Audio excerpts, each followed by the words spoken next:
Okay, we are back with another episode. And this episode is about, is the new look Indiana Fever just a better big three from last year?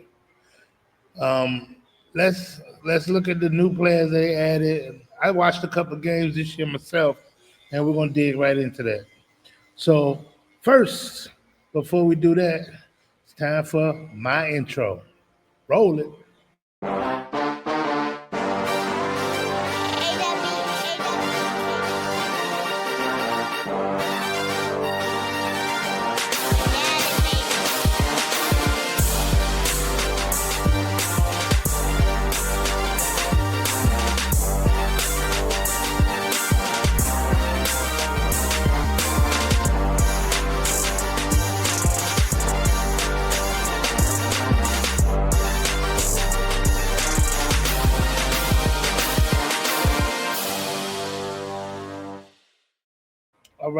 All right. So we're gonna hop right into this. Let's check out the additions from last year. The additions from this year. So these are the new look players that they got.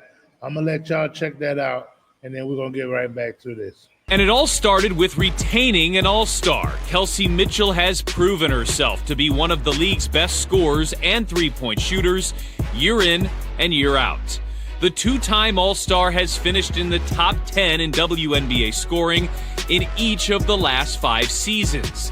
Mitchell is already top 15 in WNBA history in points scored and three-pointers made, all before the age of 30. And when she's paired up with Caitlin Clark, the two's chemistry was undeniable, combining for 38 points, 10 assists, and over 233s made. With the backcourt locked down and Aaliyah Boston in the middle, the Fever front office looked toward the wings. Let's start with the most experienced postseason player in WNBA history, DeWanna Bonner. No star has ever played more than her 87 playoff games, a number she'll be looking to significantly add to in 2025. Bonner is a 2-time WNBA champion and a 6-time All-Star, who is 4th all-time in scoring and 9th all-time in rebounding. But her best days aren't behind her. Bonner is still playing at an extremely high level, entering season number 16.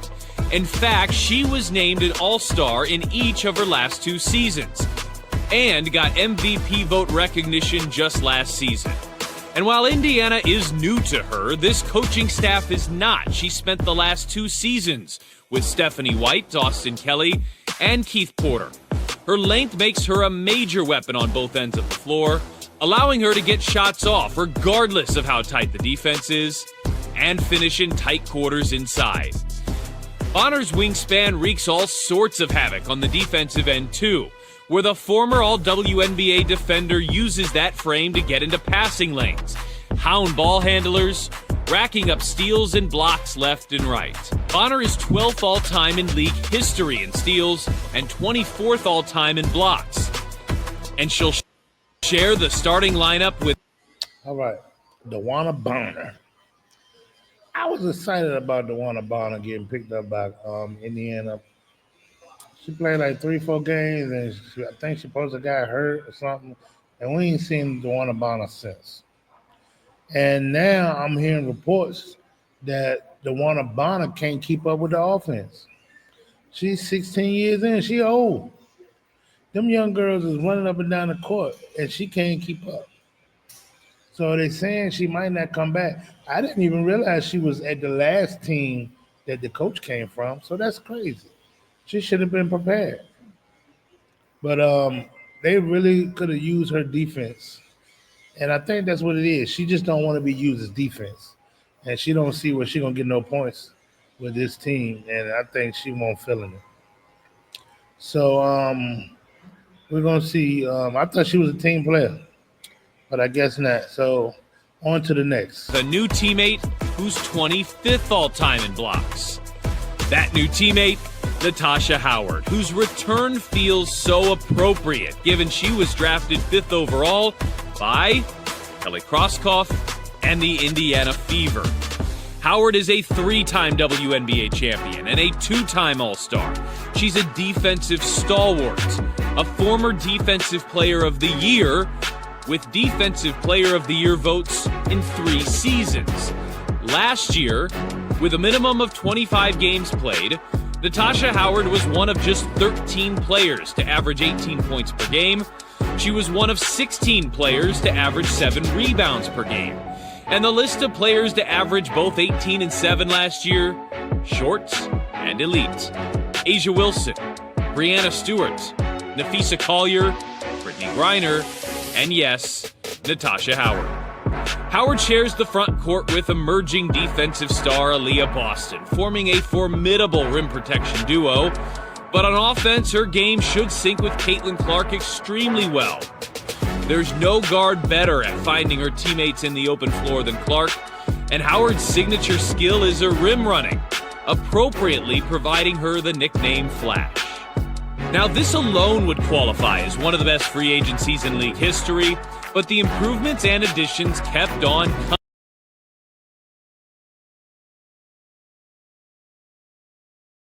My bad. I had to unmute the mic. Now, Natasha Howard, I watched her play a couple games, and I don't know. I don't see much. Everything I see from her is more about defense. Like, she tried to be a little rough inside, but she ain't really hitting on nothing to me. And she missed some free throws that lost them a very important game. I think she missed like 3 or 4 free throws at the end of the game. It was crazy. Including one of the fiercest competitors in the league, Sophie Cunningham, who has earned a reputation as one of the toughest players in the WNBA, capable of ejecting energy into the game and into her teammates. On offense, Cunningham is a floor spacer and a deep shot maker. Each of her last 3 seasons, she's finished top 20 in the WNBA in threes made per minute on the floor among qualified players, and she will join a backcourt that features 2 of the top 5 3-point shot makers from a year ago, Caitlin Clark and Kelsey Mitchell. And on defense, she's capable of guarding 1 through 4, bringing much-needed versatility to the Fever on the defensive end of the floor. A young team can never have too much leadership and experience. The Fever also... Sophie Cunningham. Now I like Sophie Cunningham. She played good defense. She run up and down that court. She played defense. And if she get open, she's going to hit that 3. That's one thing about the Fever. They're going to hit them 3s. Knock them things down. Now, of the people that have been added on, I feel like she is the best one so far. I like Sophie Cunningham. I like what she brings to the table. And she the one that stuck up for Caitlin Clark when the girls were trying to jump on her. So that's the kind of teammate that you need. You need a girl like her.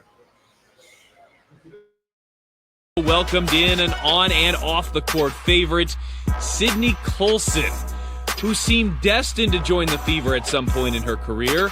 In fact, she won the 2011 National Championship right here at Gainbridge Fieldhouse.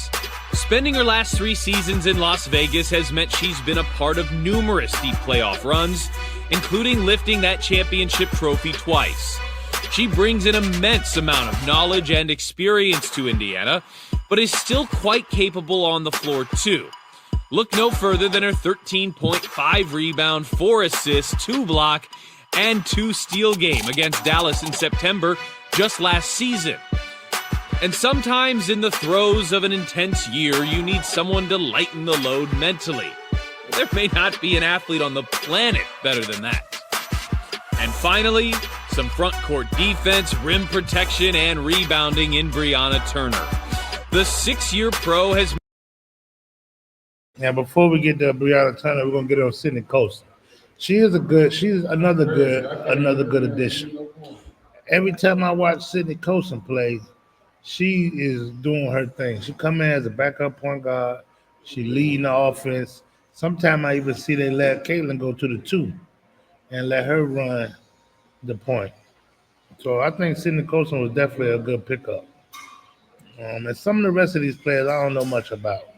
But the reason why that we're gonna come here from this thing here is I think myself that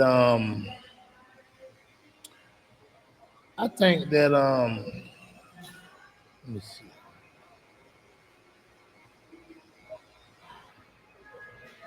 Okay. The free agency, I think that personally the free agency didn't do much for Indiana Pacers. They winning games, they like a better team, but man, it's the big three. Kelsey Mitchell, Aaliyah Boston, Caitlin Clark. They balling. Kelsey Mitchell is one of the best guards in the league. Everybody know about Caitlin. Caitlin is phenomenal. Assist leader, point scorer, everything. And Boston is just a magician in the paint. She almost like the larger one of girls basketball. Her low post skills and moves are crazy. So I think the big three are really carrying this team. And these other girls, hopefully, as the season goes along, they can form a chemistry to keep this thing rolling. But one thing is for sure, and two things for certain: Caitlin Clark is the star of this team, and they're gonna go as far as she takes. So one thing I always tell y'all: don't hate the player, hate the game. And we out.